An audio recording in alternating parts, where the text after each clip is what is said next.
After seeing how bad my first 350Z was, I went and did something pretty stupid. I went and bought another broken one.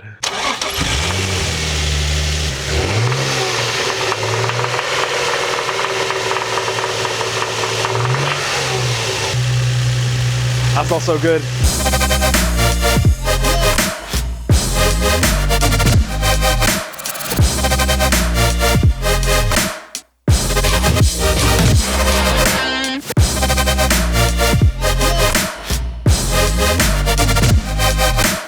And now I've got two broken cars and no working one. So this car is completely smashed up at the back, but the engine actually runs pretty well. This one, not so much. So I think I might be able to fix this by doing an engine swap. So if I can make sure that this engine is actually healthy, it might be the solution. Before diving into this swap, I wanted at least some idea whether this engine was actually healthy. So the first step was pulling a spark plug and doing a compression test. Now look, this definitely wasn't a perfect compression test. The engine was cold, the battery was half dead, and honestly, I just wanted a bit of a rough idea whether this thing was actually healthy enough before committing to the swap. Basically, every engine cylinder needs compression to run properly. So the piston comes up, squeezes the air and fuel mixture, the spark plug ignites it, there's a big bang and that creates power. But if the compression leaks past the piston rings, the valves, or the head gasket, then the engine's absolutely cooked. So this test is basically me finding out whether I bought one broken 350Z or two.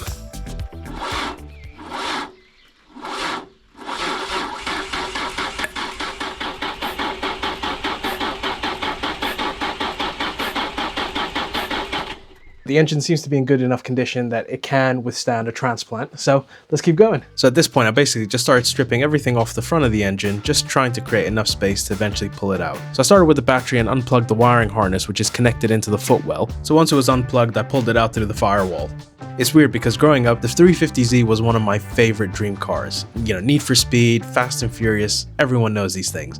I just didn't picture myself owning two broken ones at the same time. I did double check the compression results afterwards, and yeah, it does seem a little low. But honestly, I think that's more down to the quality of the test that I did than actually the engine itself. But what kept worrying me was that the deeper I got into the swap, the harder it was going to be to turn back. Either way, at this point, I'm basically committed, so let's just send it. So after I got the engine cover and the airbox out, I started tackling the front bumper, which you can see me pulling off. Just need to disconnect whatever those are. I think maybe for a washer, yeah, maybe headlight washers. The next up was the crash bar, which is just held in with a couple of bolts and then getting under the car to drain all the coolant and getting the radiator out so we could clear the whole front end. Once I drained as much coolant as I could, I started undoing the bottom and the upper radiator hose, because I'm known to make quite a mess. I didn't want to make any more. Then I can remove the fan, the expansion tank and the radiator, and bit by bit the whole front end is starting to come apart. And honestly, for the first time, it's actually starting to look like an engine swap instead of just a bad idea. I need to keep stripping down this car, because if I can't get this engine out, then this is going to be a massive mistake. This is quite risky, but let's just keep working. Managed to get the AC condenser off to the side. Didn't have to disconnect it. However, I have noticed there's a little bit of some fluorescent green liquid there. So whether that is a bit of a leak from the AC gas. Oh yeah. Oh dear. Yeah, we got a leak. Okay, that's a bit of a problem. I don't know what I can do. Might just patch it up for the minute, but it looks like that AC line is going to have to be repaired.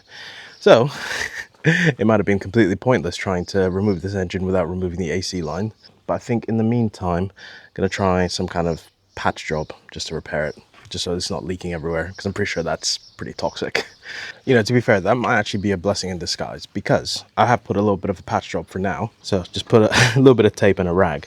But actually, I was looking at this AC condenser, and it's just flaking apart. So this is probably worthwhile to replace. But I'm going to save that for later, because we need to get this engine out, or at least try to, before we destroy anything more. So I finally managed to get one of the power steering cooler lines out, which was a right mission, and I made such a mess. But we got one more to go.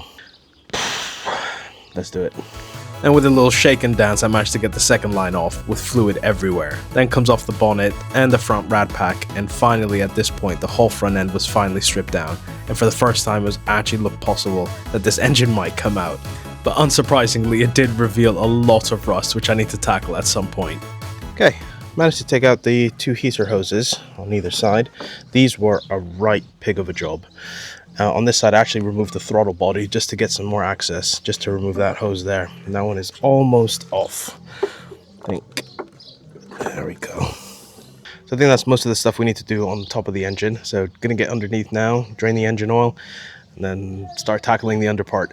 Which I did forget while I'm up here. I think there's one more ground wire just there. So I'm just gonna disconnect that one from the frame just to make sure there's nothing else that's hooked up. So I think we're pretty much all clear on this side. Eventually we're gonna have to remove the belt to, I think, take the power steering pump to the side so we don't have to drain more fluid. And the same thing with the AC condenser over there. But let's drain the engine oil and then let's crack on underneath. At this point, things were moving pretty well, but I still hadn't even reached the part I was most worried about yet.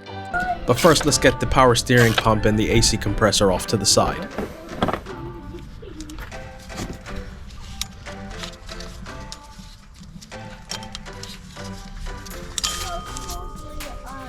There you go.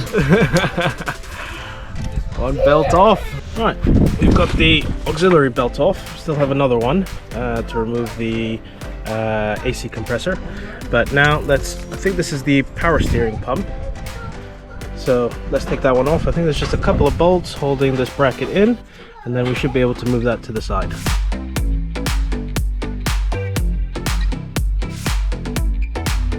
We've hit our first hurdle. It's not too bad, but we need to get this AC compressor out. That's held in by this belt, which is held in with this tensioner pulley here. Now, you would think that you just loosen up this adjuster here, but as you're trying to remove it, it's being pushed out of the channel. So, what we're gonna resort to is let's just try and remove that pulley. Worst comes to worst, we'll just cut the belt, but that's not very professional.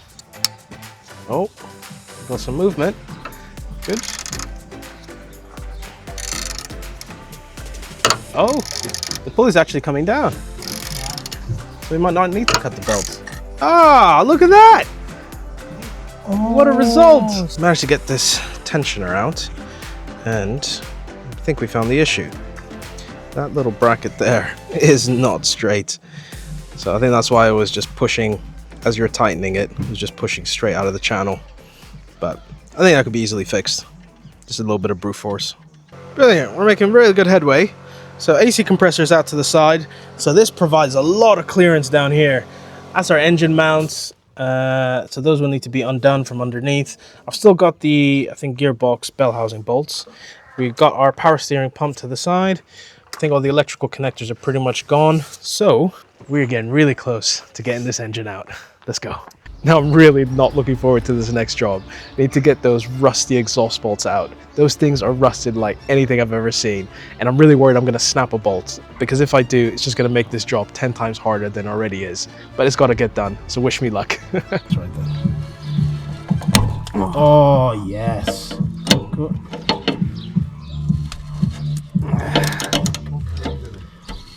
Cyril, I don't know what you're doing, bro. It's coming off. It's coming off, man. Right, so this is what I've had to resort to get to one of the exhaust bolts. And this is the extension. I don't want to jinx it, but I don't think I've snapped a bolt yet.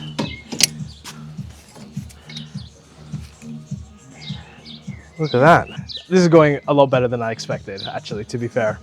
There are 6 exhaust bolts, and I've managed to get 4 of them out with help from a friend. So we've got 2 left, just need to jump back onto the car.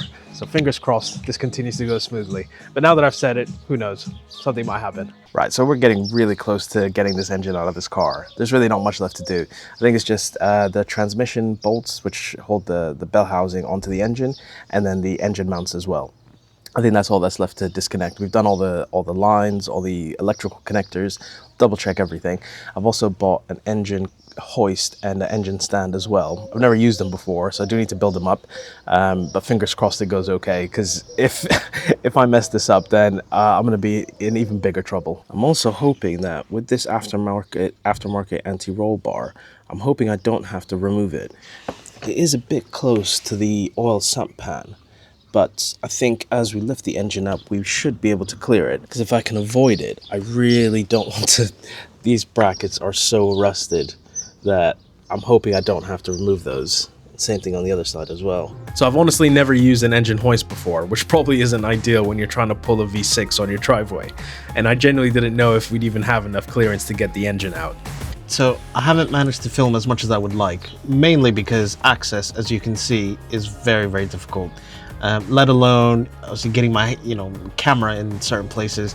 Even just putting my fingers has been such a challenge, but I think we managed to make really good progress. Managed to get all the wiring connectors off of the gearbox. There was one plug which was an absolute headache to remove. It was literally above and behind the gearbox. I don't know why they put it there, but anyway, after about a day's work, managed to get it out. So welcome to under my second 350Z. Exhaust bolts, managed to get those out.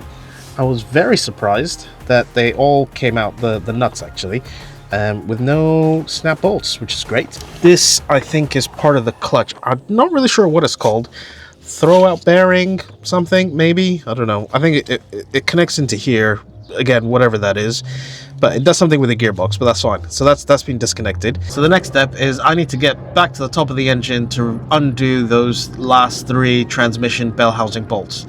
Once that's done, then hopefully this thing should start to separate. The final gearbox bolt was coming out. Everything was disconnected. All that was left was finding out if this engine would actually separate from the gearbox. Because if we'd missed even one thing, forcing it apart could get very expensive very quickly. Okay, we are almost there. This engine is almost about to come out.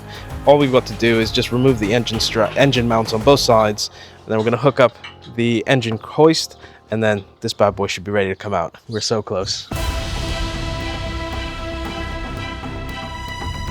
Engine mount bolts are off. This is the moment of truth. If this goes wrong, it'll be big trouble.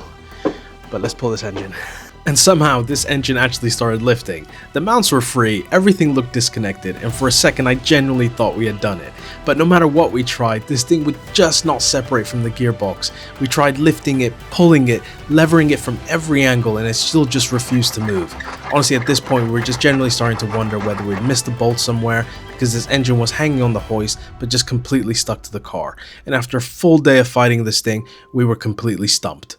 I tried. Well, we tried. We all tried. But it's just not coming out. It's stuck on the gearbox, and I'm not really sure why. So if you guys have any ideas, please drop a comment down below, because I'm really stumped on this one.